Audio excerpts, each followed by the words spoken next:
Congratulations to you. Thank you, Stu. Glad to be back again with everybody this year. We had a fantastic year with high yield.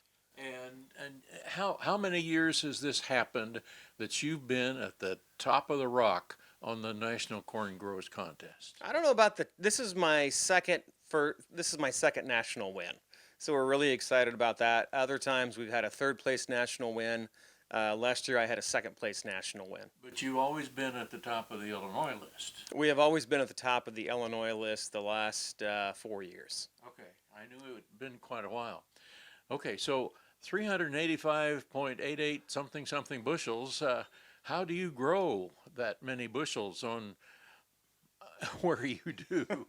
Well, it all starts with Mother Nature, and we've always got to have a little bit of luck there.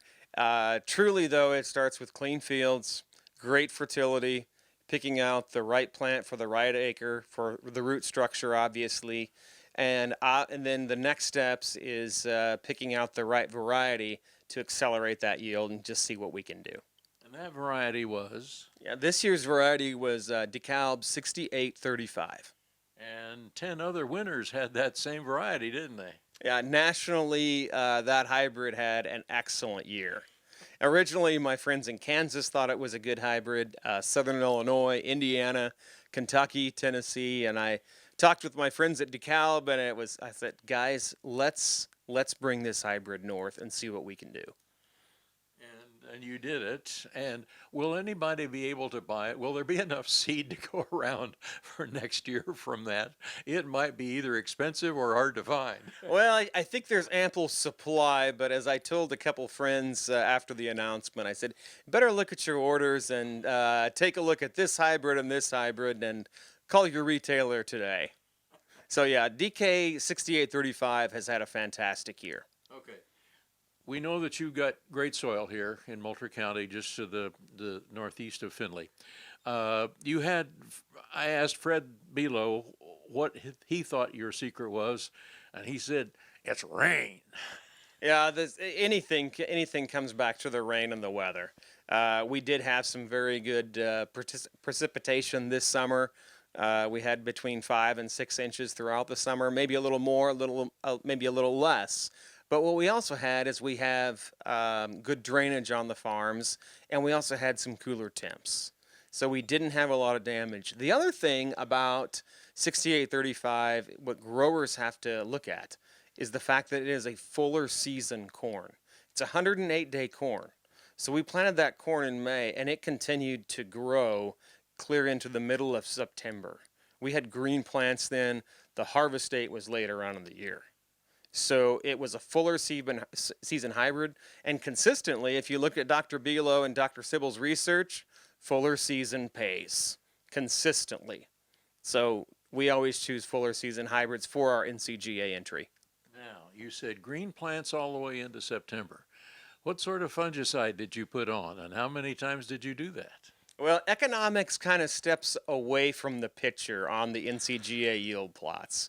So we had, with the advice of Fred and his team and a couple of the students, we applied fungicide 3 different times. Okay. So the first pass was Veltima, along with a fungicide, along with a growth plant regulator, and an insecticide. So we have a fertility, we have a fungicide, and we have an insecticide. That was at V10, followed by at R1, we did Delaro Complete with another growth for fertility. And second, we had that insecticide in there. Third pass was again, we finished with Mervis Neo, along with a fertility product and passive insecticide. So those hybrids never had a bad day. So every pass had that passive fungicide, it had a passive fertility, a liquid fertilizer, along with an insecticide.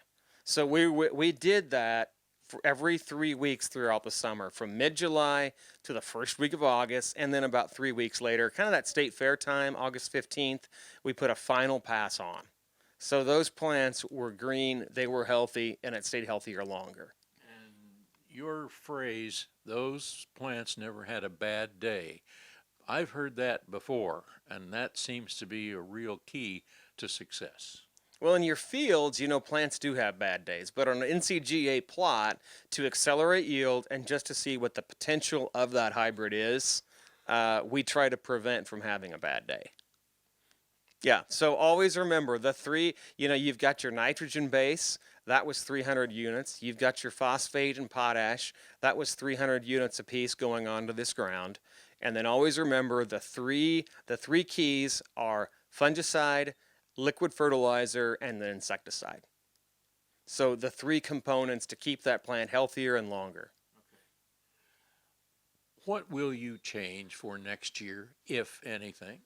Yeah, so for next year, there's always something new. So if you look at some of the studies they're doing right now in the lab, you've got Jared Fender working on some in-furrow fertilizer with his products. You've got Sam Laskanich working on roots. What have we learned from Sam so far? We've learned that for every additional that 1,000 population, we decrease the size of that root by 1.5%. So every 1,000 we reduce by 1.5%. So that's telling us what the roots like and what the roots truly want to do. Now, Jared and Sam are two PhD candidates in Fred Below's lab, and so that's who you're referring to. You're really working with not only with Fred, but with all of the researchers that he's got under him, developing some fabulous ways of growing corn. Oh yeah, absolutely. And it's not just me. Any grower out here can go to Crop Physiology Day and learn and meet new people. So yeah, I have Jared and Sam. Jared's fertilizer in furrow, and then we have Sam with his root project. We've got Devin Keister on keeping the fields clean. Okay. And we've got a whole host of students in that area that are providing all types of great research to share on the farm. I think another step as we go further, I know Dr. Connor Sybil, he did some research on harvesting at high moisture.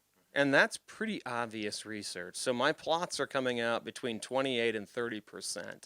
Because we know the plant itself isn't losing yield, but it's the fact we're losing it through our combines, through the handling process. So we're learning different parts of the farm on how we can improve it. Okay. Now, you've mentioned what the moisture's coming out. When you looked at the yield monitor, what were some of the higher numbers that you saw that had to be evened out to get 385? There are some yields out there north of 400. And if there's a goal, it's to be over 400 next year, right? Because we always want to keep growing bigger, better crops each and every year. So if there's a goal for next year, it's 400 bushel to the acre. So I already texted those guys yesterday morning. I said 385 is great, but on every farm we look back at our year, figure out what we've seen, what we've done, and we say, hey, we've had a great year. But then we'll turn around and say to ourselves, what can we do to improve for next year? So that's yet to be decided, but we're definitely having those discussions right now. A good friend, we used to call him Mr. 350. And next year we'll call you Mr. 400. That we'll do our best. And I can't say enough for that help that I've gotten.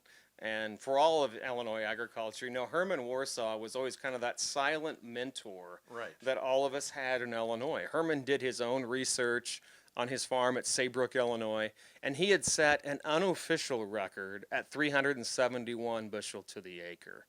There's file footage on it out on YouTube if anybody wants to go watch it, on seeing Herman's farm.